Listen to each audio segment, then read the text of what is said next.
उन्होंने हमसे पूछा था कि हमारी क्या डिमांड्स हैं। मैंने उन्हें अपनी 4 डिमांड्स 6 कैनाल्स, कॉर्पोरेट फार्मिंग, पीका और 26 अमेंडमेंट बताई।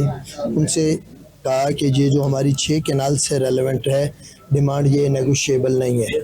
ये 6 कैनाल्स आपको हर हाल में बंद करनी पड़ेगी और ये धरना उसी से मशरूत है। 6 कैनाल्स के बाद बाकी जो हमारी 3 डिमांड्स हैं, हमारी 14 रुकनी एक कमेटी भी हमने बनाई है। उस कमेटी की हमने कहा कि वो जाएगी, आपसे मीटिंग करेगी, जिस पे उन्होंने कहा कि पीएम साहब शायद मीटिंग करें इस्लामाबाद में।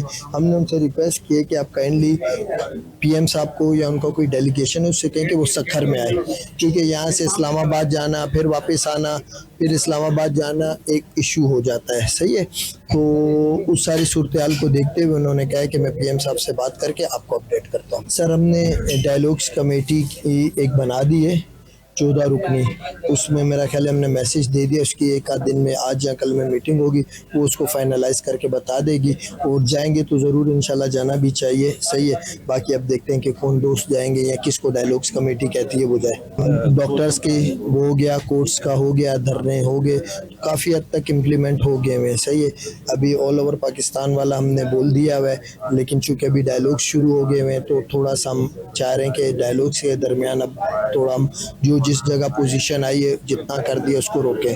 लेकिन अगर डायलॉग्स में कोई पॉजिटिव पेशरफ नहीं होती और हमें लगता है कि हमें सिर्फ उलझाया जा रहा है, तो फिर हम अपना जो लाएम वाले कमेटी जो सीसी है हमारी, उसकी अप्रूवल से जो हमने बताया है उसमें फिर हम ये रेलवे ट्रैक्स वगैरह सब जो है वो फिर हम उस पर अमल करेंगे।